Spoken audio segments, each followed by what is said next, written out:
Olá, ouvintes e leitores, eu sou o Thiago André Monteiro, vulgo Tan, o seu influenciador analógico, e você está ouvindo o Diário de Leitura do Ictus Podcast.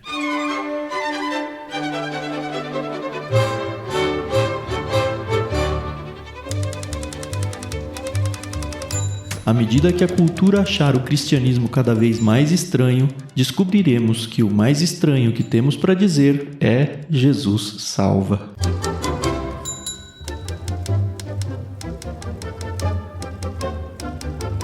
Hoje a conversa é sobre o capítulo 5, intitulado Missão, do livro Como Viver no Mundo Sem Abrir Mão do Evangelho, de Russell Moore, publicado pela nossa parceira nesse projeto, a editora Mundo Cristão. O Moore já entra nesse capítulo com os pés no peito. Tem uma boa e uma má notícia. A boa é que temos visto um ecumenismo entre católicos e evangélicos se manifestando em frente a clínicas de aborto em defesa da vida. A má é que esse ecumenismo também acontece dentro das salas de espera dessas mesmas clínicas. Pois é, cada vez mais temos visto cristãs recorrendo ao aborto como solução de problemas. Mas isso não dói em suas consciências? Não ataca a fé delas? Você poderia perguntar. Claro que ataca, mas é bem curioso ver como esses dois grupos respondem a isso. As católicas dizem que sabem que aquele é um pecado mortal, mas irão se confessar. As evangélicas dizem que sabem que é moralmente errado, mas já oraram para aceitar a Cristo, então uma vez salvo, salvo para sempre. Elas basicamente vivem segundo Romanos 6:1. Continuaremos pecando para que a graça aumente. Mas não consideram que na verdade isso foi uma pergunta do Paulo. Uma pergunta retórica, que inclusive veio junto com a resposta logo no versículo 2. Claro que não. Uma vez que morremos para o pecado, como podemos continuar vivendo nele? Mas mesmo assim, essas cristãs parecem ter trocado o interlocutor da frase "Venham a mim todos vocês que estão cansados e sobrecarregados, e eu lhes darei descanso". Elas basicamente tiraram essas palavras da boca de Jesus e as colocaram na boca do centro cirúrgico. E esses somos muitos de nós, cristãos com uma missão. Mas aparentemente uma missão de ativismo social que nem sequer mexe com a nossa culpa diante de um Deus santo. No próximo subcapítulo, o Moore parece mudar de assunto, mas só parece, tá? A pergunta agora é: por que evangelizamos? Por que você evangeliza? Percebe que a nossa motivação pode ser errada? Num sentido mais amplo, talvez busquemos uma sociedade mais justa, que abrace mais os princípios de Cristo. Não seria lindo viver numa sociedade assim, hã? Não seria um bom motivo para evangelizar as massas? Presenciar uma reforma social onde compartilharíamos o evangelho e a sociedade se tornaria, enfim, civilizada, cristianizada, um lugar seguro para a paz, a democracia, políticas sociais justas. Mas, conforme diz o Moore, o futuro do testemunho social cristão não pode presumir o evangelho, mas precisa articulá-lo de forma explícita e coerente, não como mera frase de efeito no fim de nosso ativismo, mas sim como um motivo que nos leva a praticá-lo. Eu tanto tenho a tendência não só de fugir de ativismos em geral, mas até de torcer o nariz para a maioria deles. E eu nunca consegui explicar muito bem esse motivo. Então você pode imaginar como eu fiquei feliz ao me ver representado na seguinte frase do Moore. Uma razão que leva alguns cristãos focados no evangelho a se esquivar de ações sociais e do engajamento político é exatamente o fato de terem visto de maneira persistente na história aqueles que substituem o evangelho por moralidade pública ou justiça social. E eu acrescento: eu já estou de saco cheio de ver políticos e discursos sociais se apropriarem do discurso cristão para levar a cabo as suas ideias. E de quebra acabam arrastando um monte de cristãos tolos que acham que essas pessoas os representam. O Moore nos convida também a olhar para a história do que ficou conhecido como o evangelho social ou as várias teologias da libertação que surgiram aí nos últimos tempos. Eles nos dizem que o cristianismo não é um mero conjunto de declarações doutrinárias. E eu concordo. Insistem em alta voz que o reino de Deus é muito mais do que ir para o céu quando morrer. E também preciso concordar. O problema é que essas teologias minimizam a importância da culpa e conversão pessoal a ponto de substituir o cerne das boas-vindas do reino. Eles falam sobre reino, mas querem esconder em sussurros na calada da noite a declaração chocante de João 3,3. Eu lhe digo a verdade, quem não nascer de novo não verá o reino de Deus. Eu não falei que tinha tudo a ver com o início do capítulo? Mas você pode estar aí pensando, mas isso aí é coisa do pessoal de esquerda, e eu não sou assim.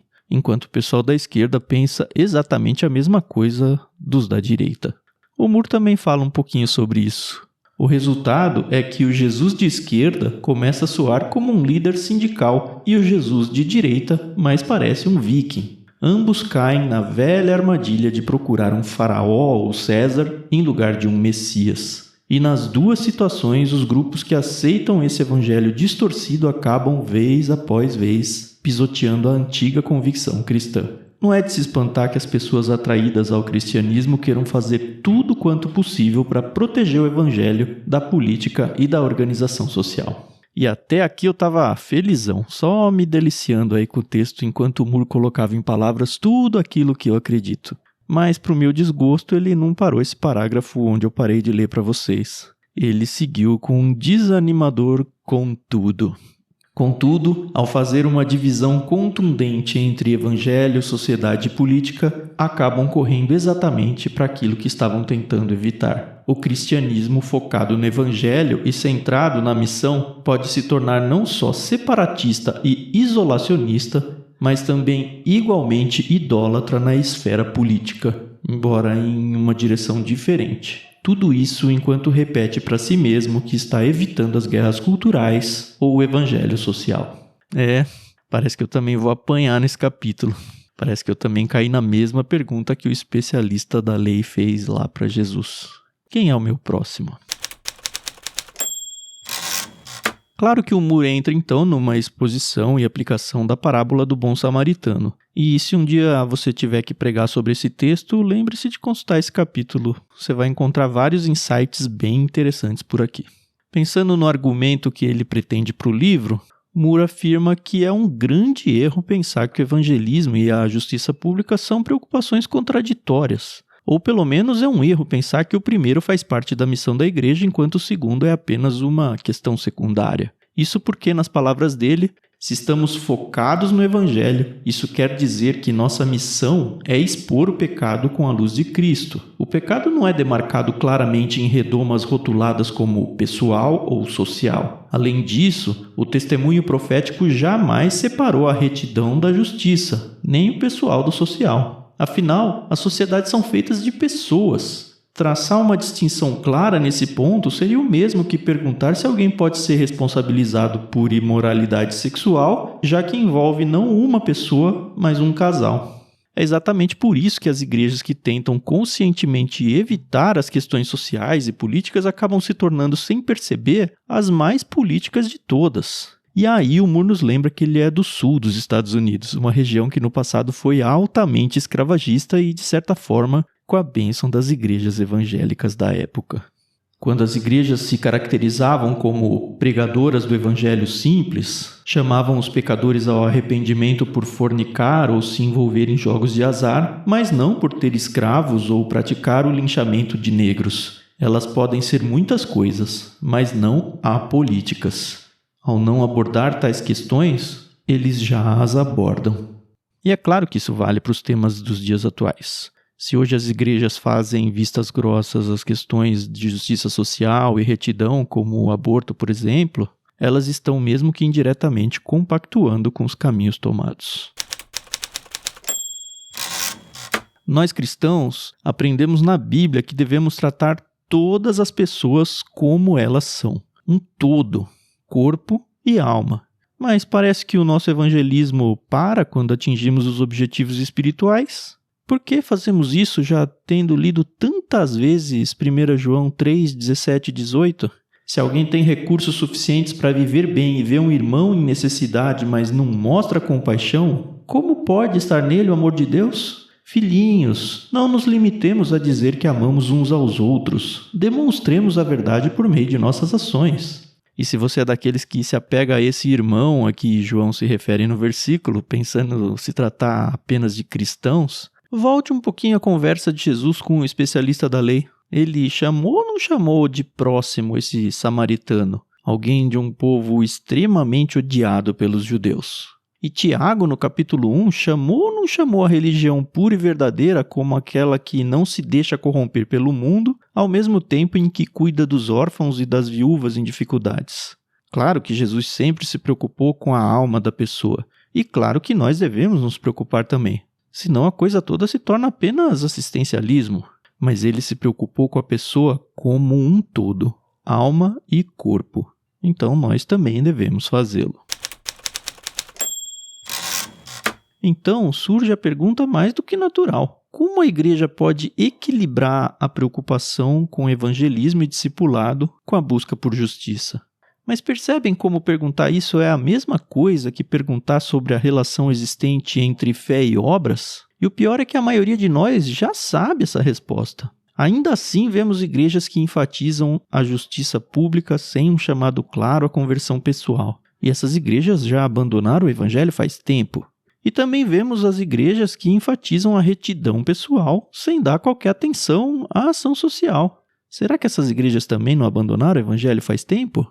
Moore nos dá uma resposta direta à questão inicial. E é uma resposta tão óbvia que a gente deveria se envergonhar por não ter essa resposta na ponta da língua.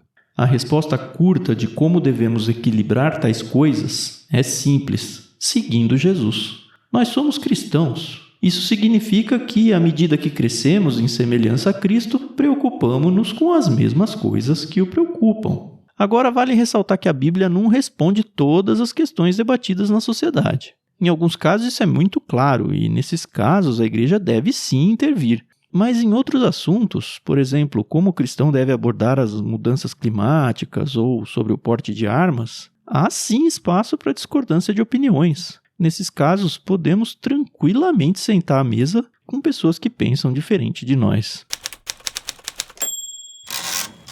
Moore levanta outra pergunta muito comum. Alguns argumentam que devemos nos desengajar de questões sociais ou políticas, porque é isso que o Novo Testamento parece fazer. Ao contrário dos profetas de Israel e das nações vizinhas, Jesus e os apóstolos parecem relativamente impassíveis diante da atmosfera moral do Império Romano. Num certo sentido, parece até verdade. Mas notem que eles não lidavam com as pessoas que eram responsáveis pelo governo, mas com pessoas comuns que nada podiam fazer a respeito de temas como proibir a escravidão ou a luta entre os gladiadores. Ao mesmo tempo, sempre que aparecia algum assunto de esfera mais social do que pessoal, os discípulos aplicavam os mesmos princípios do cristianismo. Lembram, por exemplo, da resposta de João aos cobradores de impostos e aos soldados que o interpelaram? O que devemos fazer? Não cobrem impostos além daquilo que é exigido, e não pratiquem extorsão nem façam acusações falsas. Contentem-se com o seu salário. Percebem como eram questões tanto de arrependimento pessoal quanto de justiça pública? E pelo menos no caso da maior parte de nós, é só nessas esferas que teremos qualquer tipo de alcance ou responsabilidade. Entretanto, vale aqui uma ressalva importante. Não podemos esquecer da nossa responsabilidade na eleição de pessoas que, essa sim, têm poder para decidir e governar por nós.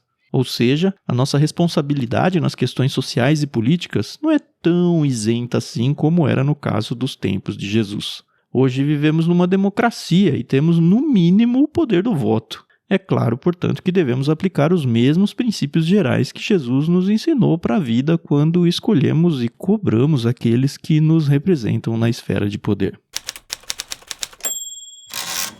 Finalizando, Moore nos lembra que o mundo lá fora odeia o chamado claro ao arrependimento feito pelo Evangelho. Ou seja, assim como foi com Jesus desde o início de seu ministério, o mundo, e sim dá para personificar o diabo aqui, fará de tudo para nos derrubar. E tudo bem, isso faz parte da nossa missão. Como discípulos de Cristo, assim como aconteceu com ele, temos de carregar as nossas cruzes. Enquanto sofremos pedradas do mundo, respondemos com a nossa misericórdia, ao mesmo tempo em que tentamos reconciliar as pessoas com aquele que já é o nosso Senhor. Nas palavras do Moore, não somos promotores que tentam acusar do pecado nossos oponentes. O diabo já faz isso muito bem sozinho. Somos advogados de defesa, ou, usando os termos da Bíblia, somos embaixadores de Cristo, que nos encarregou de reconciliar outros com Ele. Falamos do pecado e advertimos quanto ao juízo, mas com o objetivo de ver as pessoas em paz com Deus, não para destilar nosso veneno. Nossa missão reconcilia os pecadores com Deus, mas também as pessoas umas com as outras, comunidade com comunidade e humanidade com a natureza. Alimentemos os pobres, abriguemos os sem-teto, recebamos a viúva, adotemos o órfão, defendamos o nasciturno e cuidemos do meio ambiente. Contudo, enquanto fazemos isso, realizemos a obra mais importante de pregar paz e justiça para pessoas de maneira individual e para o mundo inteiro, encontradas na cruz ensanguentada e no túmulo vazio de Jesus. À medida que a cultura achar o cristianismo cada vez mais estranho, descobriremos que o mais estranho que temos para dizer é Jesus salva.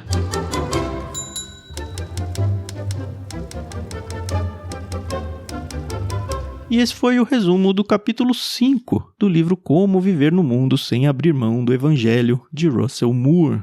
Mais uma vez eu lembro vocês que essa leitura é uma parceria nossa com a editora Mundo Cristão e faz parte do Clube Ictus, o clube de quem lê de tudo, mas sempre com óculos cristãos. Venha você também fazer parte dessa galera interessada não só em desenvolver o hábito de leitura, mas principalmente em crescer intelectual e espiritualmente. E você pode também se juntar a nós gratuitamente lá no Discord, é só acessar bit.ly/leitura coletiva, financiar o nosso trabalho aqui apoiando via Catarse. Você pode conhecer o nosso projeto através do link catarse.me/ictus. Você também pode fazer suas doações via Pix, a gente deixou a chave Pix na descrição do episódio, e fazer as suas compras pela nossa lojinha na Amazon, ictus.com.br/Amazon. Qualquer coisa que você comprar por lá, mesmo que não esteja exatamente na lojinha, tá? Basta entrar pelo link e fazer a sua busca normalmente pelo produto que você quer da Amazon e nós já seremos comissionados, sem que o preço, obviamente, mude para você. Eu sou o Thiago André Monteiro, vulgo Tan, o seu influenciador analógico, e esse foi mais um diário de leitura do Ictus Podcast. Até o próximo episódio.